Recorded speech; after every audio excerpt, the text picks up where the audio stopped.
So let's just so you can check your own pace here, see how you're doing with this. I'm going to play some whole steps and half steps. We'll start with just up. Just play whole steps or half steps up. And you say whether it was a whole, to yourself, because I can't hear you, whether it was a whole step or a half step. And then I'll tell you the answer, hopefully the correct answer.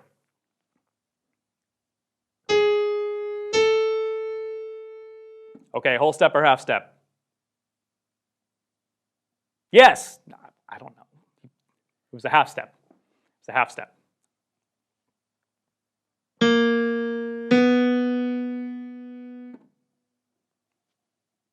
Louder. That's right, it was a half step.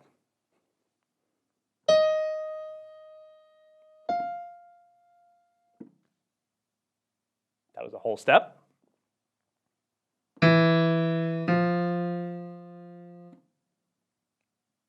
Another half step.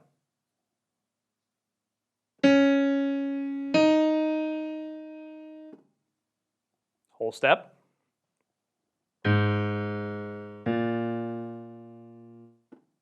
Whole step. Is this exciting or what?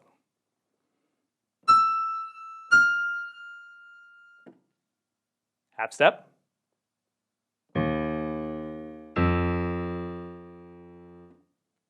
Whole step.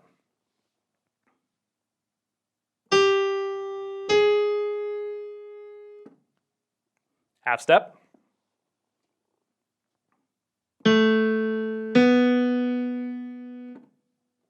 Whole step.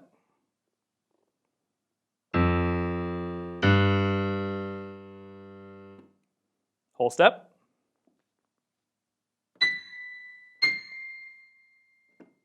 And half step. So this is probably mind-numbingly boring for some, but it is really an important step. When we can identify these, then scales become very easy. Another way to practice on your own, and we'll do some here now, is for you to go to the piano and play any note, really, and decide whether you're going to sing a whole step or a half step, and try to sing the note that would complete that interval. So, for example, if I wanted to sing a half step,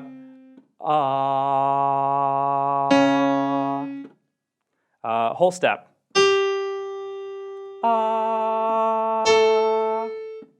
okay, let's try down. This will be a half step down.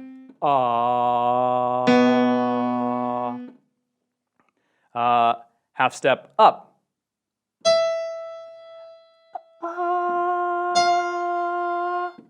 So we're trying to get them as close to in tune as possible for those of us, especially that aren't singers. But that's the idea, and hopefully you can tell whether or not you're in tune. The idea really is to hear it in your head first.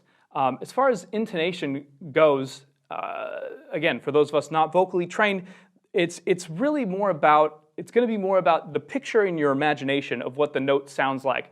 I've had some kids that sit there with the tuner and they're trying to sing a note in tune and they go and it's flat, and they go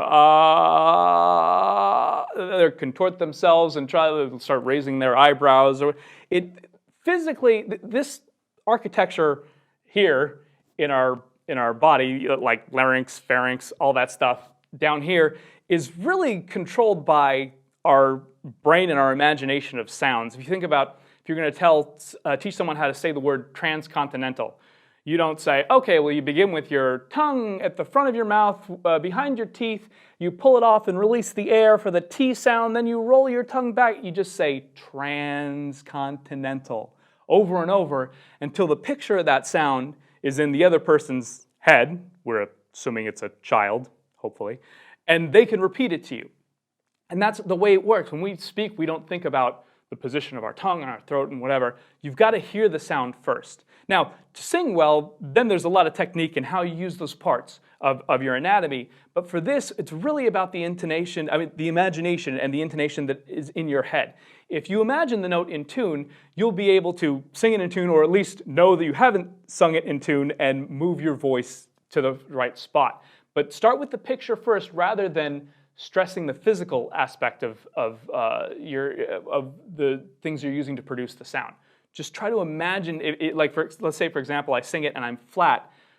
Rather than like tighten up or raise your eyebrows, try to imagine the sound moving up. This piano might have a mod wheel. Let's see. There you go. Right? That kind of in your head, right? If you hear the sound moving to where it would be in tune, you'll be able to make the sound here. Don't focus on the throat, focus on your imagination.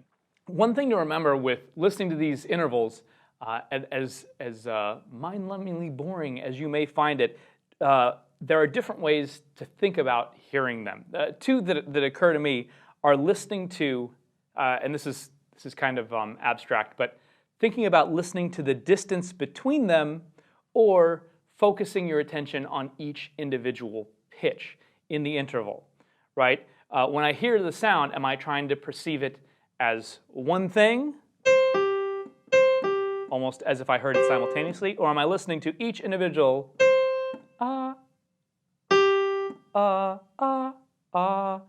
Am I trying to remember the sound of each individual note? And I find myself practicing and thinking of kind of both systems. I mean, even though you're sitting there doing nothing, listening, how I focus my attention changes. And maybe it's partially just to keep me alert in the monotony, but I do think sometimes I can. Certain times I'll find one way more effective than another. You know, every day is different. And, just like with my chops on my instrument, some days are like, man, this feels great, and some days it's not great. And I think ears can be kind of the same thing for a lot of us. So think of both those things. Listen for the space between the intervals, and then listen for each individual pitch. And just try to remember it. When you hear that, it's almost like removing your expectation of hearing the second note of the interval when you're listening, to me playing on the piano or to the accompanied material. Don't worry about that second note. When you hear the first one, just listen to that and focus on that sound and remembering what, if it's on a piano, remembering exactly what that note sounds like and think of nothing else. And I think doing that and focusing on the first note and waiting, and then just the second note happens when it happens, and then focus on the second. I think when I find that when I'm listening to the second note in the interval, that I can more clearly remember that first one. And a lot of this does come back to memory. I was close. How long you can hold that sound in your head that you just heard. And so focusing some attention on that and like listening to it in hyper detail, just like when you see someone reading a menu in a dark room and they're like, oh, what is that? I'll have the veal, I think. To get right in there, but with your ears, obviously. Don't put your ears close to the speaker. We don't want any kind of lawsuits here. We're in enough trouble as it is with this ear training, all right? So best of luck, and enjoy the recordings.